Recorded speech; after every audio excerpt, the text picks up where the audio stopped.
for people with significant disabilities, like my son, it's common in Maine to refer to leaving school and reaching adulthood as falling off a cliff. We need to stop pushing people off the cliff. This waitlist is a large contributor to that cliff, and I want to thank Representative Gerstein for bringing up transition, because that's what I'm facing in a few years, and that's going to still be an issue even if this waitlist is eliminated. But until the waitlist is eliminated, it is an issue I don't know how to face. I want to urge you to ensure in future fiscal years that the Section 21, 21, 29 waitlists remain fully funded as the need grows and as lifespans increase. This is a population that had particularly short lifespan, which also was an abomination, and we're actually addressing that as a community and society, but there's budgetary impacts of that. And I urge you never to allow these waitlists to ever occur again.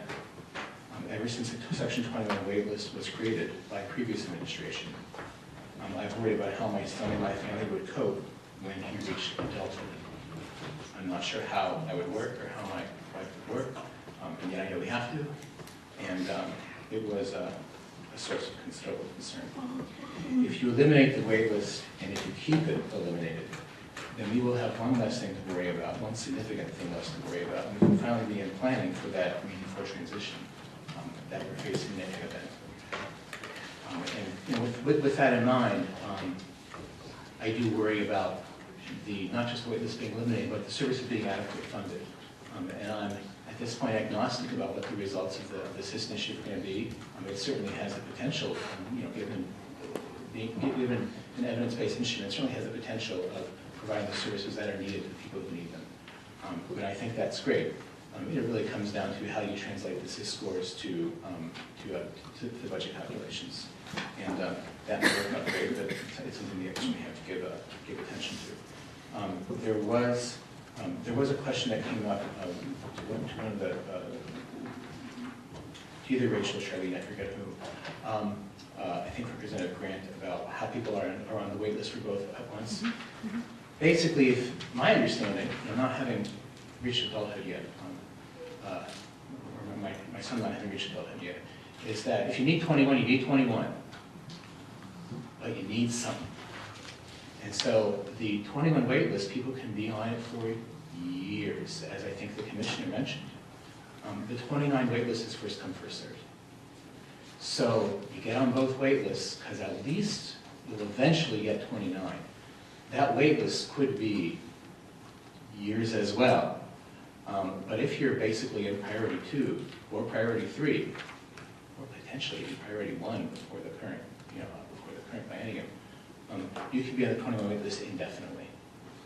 Whereas 29, you'll be on it indefinitely, but not infinitely long. So I think that's why people would take something rather than nothing, even though they need more. Thank you. If you have any questions, I'd be happy to answer them to the best of my ability. Any other questions? Senator Haskell. Thank you as always. We appreciate you being here. How old is your son? He is 14 years old. Thank you for bringing his story to us. Yeah, therefore, the cliff concern. Yeah. Representative Coutinho. Thank you for continuing to show up and making sure that we don't forget. So thank you. An issue you raised is one I think I asked about when we did the budget overview a few weeks ago, and I do think it's something again we need to talk about as we move forward. Is we can't. We shouldn't and we can't clear any of these wait lists and not have an understanding about what the future needs are going to be so that we can plan. I think, we'd be doing a disservice to this whole process if we found funding for the current wait list and then a year or 2 years or 3 years or 5 years, we find out, where we are. So again, going back to Representative Gerstein's question about, people aging in, how many people are coming on, how many people are, attractively coming off. I do think we need to do some planning, and try to understand what the future needs are for all these services. So, thank you for mentioning that again. If I could just respond to what Representative Coutinho said. That's why I was really pleased to hear the Commissioner mention the that department is essentially anticipating the influx of people on the autism spectrum, my son. And that's exactly what the department needs to do. I'm glad we're doing that. I just wanted to thank you, Mr. Coble, for having been on this committee for 13 years and hearing your strong advocacy over the years, which we've certainly appreciated. I feel as though I've seen your son grow up, and hope both children are doing well, and hope you'll continue to advocate strongly. Thank you. Thank you. Representative Stuckey. Thank you, Alan. I was wondering if you could talk a little bit more about the concern I think you raised about, as we move to implementing the new system, that it be helpful. Are you hearing things? Are you anticipating? How do you? I mean, I'm hearing concerns. Those concerns may be based on changes in, in changes in business models the commissioner alluded to, as the commissioner mentioned. So I've heard that the SIS has the potential to be very good. And at this point, I don't think I have any data one way or the other. I think that I'm basically at the point of, I've asked the question of, people who know more about, the SIS process than I do. How's that going to work? How's it going to be translated into dollars people need? And, so far I've heard, wait and see, it may be fine. So I guess my answer is, I don't know. I guess that's not a bad, I don't know, that's just I don't know. Yeah, no, that's a great answer, because I think the thing that has impressed me and therefore concerns me the most in all of this is I'm awed by you and folks who are facing similar situations that I've come to meet over the last few years. And the resiliency, the dedication, the positive attitudes you bring to your life and others, it's remarkable, and I don't think I could ever thank you for sharing that with me. I guess as I'm looking at how we design and roll out this new system, I want to feel that you and others like you have had some input into its final design. And I know it can get very technical, and it's a fiscal situation. But the bottom line at the end of the day is that it's a human situation, and it's about children and their parents and finding a way to provide an environment that works for them. And I'm going to be listening over the next few weeks very carefully to trying to hear how you and others like you are feeling about what you see coming, and the roles that have been and the pathways that have been designed or not to allow you to have input into that process, as we do what I think everybody in this room has for the last few years agreed to is a needed and positive design change in the service delivery system. What I want to just make sure happens is that the end users of this are at the table and well represented in the process as we design that to be the best it could possibly be, and get rid of the wait list and do what we need to do. So I'm so glad you're here, and I hope you keep coming, and I hope you and others like you will hold our feet to the fire as we, solve one problem, we're not creating another. Thank you. So Thank you too, Senator, for your indulgence. It wasn't a question. Well, I think I have a response though. So regarding resiliency, there was discussion today about what's going to take to ramp up. Staffing is a challenge. You need to put resources in to take up the staffing. Because one person's car broke down yesterday, there is a significant chance that the community support for children's services, wouldn't be there for my family this afternoon. And I was thinking, how am I going to get to Augusta in the morning and get back late? And is this even possible? Because it's a different strain of family. It was solved, but boy, I was concerned for a while there because the system is brittle. It doesn't fail gracefully. And so I'm certainly because of difficulty getting trained staff. So I'm concerned about that for the adult system as well. I was thinking of that when I heard that discussion. And as for what's going to happen in the CIS process, I have not been actively engaged in CIS because I've had some childhood issues to deal with. I would look, the providers have a lot of expertise, and they're also concerned because they've got a business model to deal with. I would look to the families who are already in the adult system. I would look to John McCollum. I would look to the people on Developmental Disabilities Council, like I am, but people who are not focused on children's issues like I typically am. I don't usually talk to you about adult issues. So those are the people that I would look to see how involved were you and what do you think about this. That's what I'm going to be looking to see how I should be reacting to it. Thank you again. Thank you for letting me respond to that. Colin Ryan? Last up.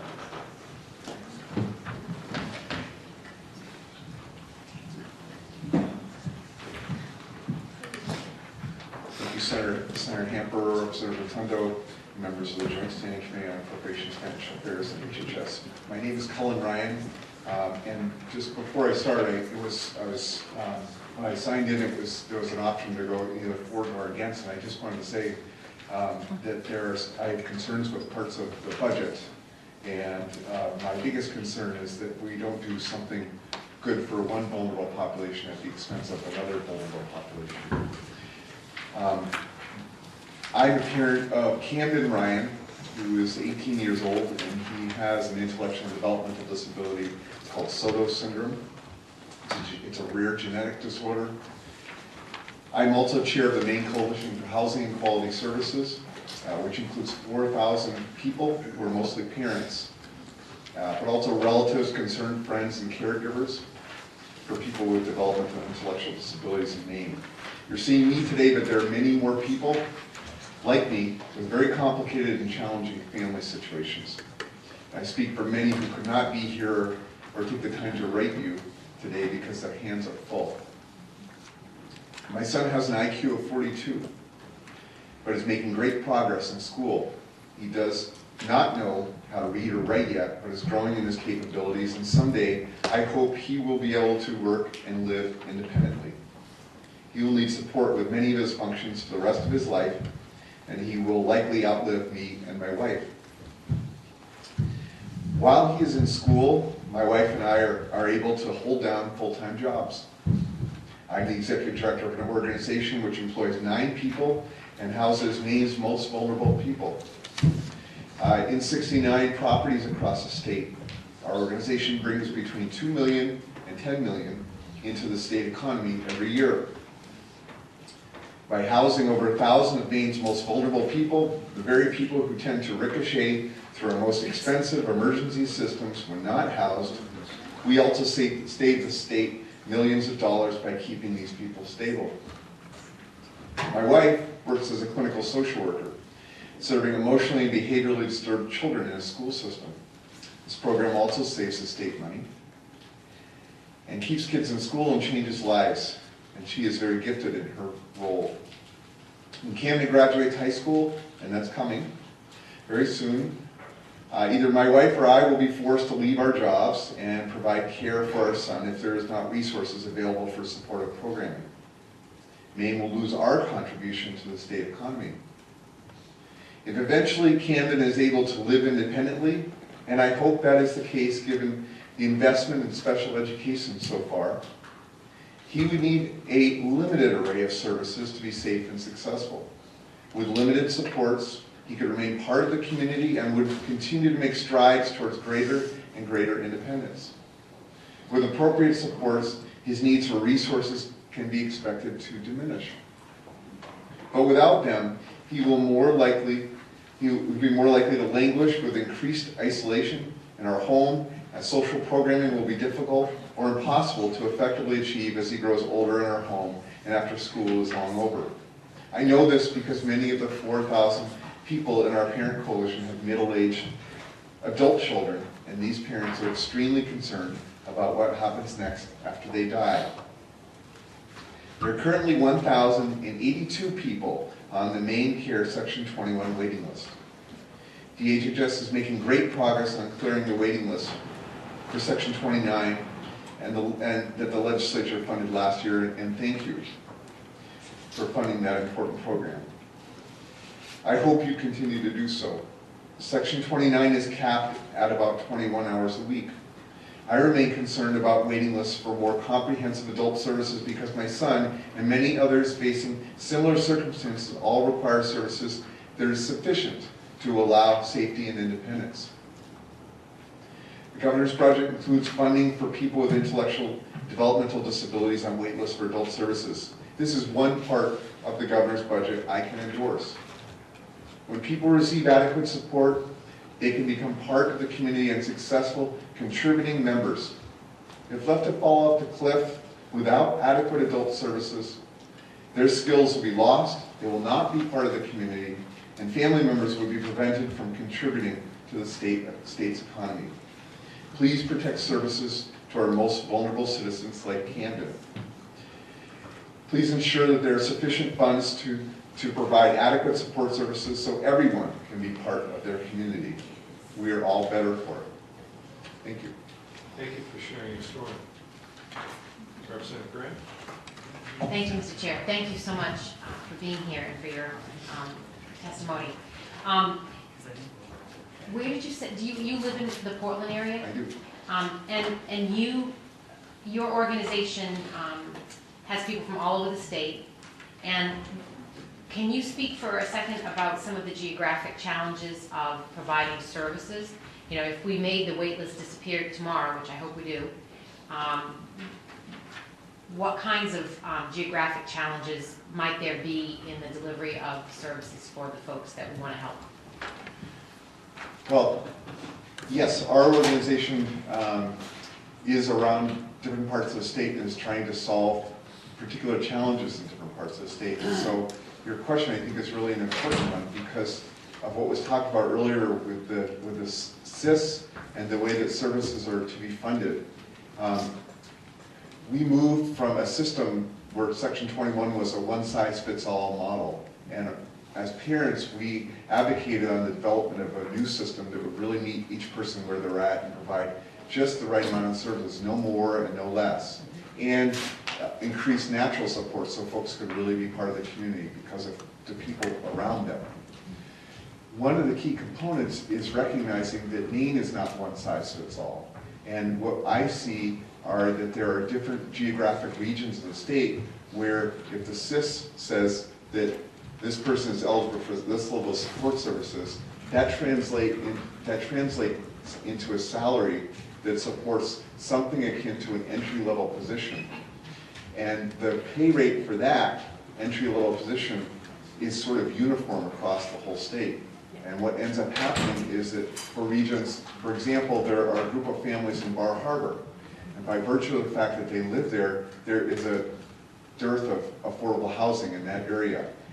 On top of that, folks who are choosing to work with people with intellectual developmental disabilities are faced with the idea of earning minimum wage for part of the year or earning something as much as $18 an hour working in the food industry for another part of the year.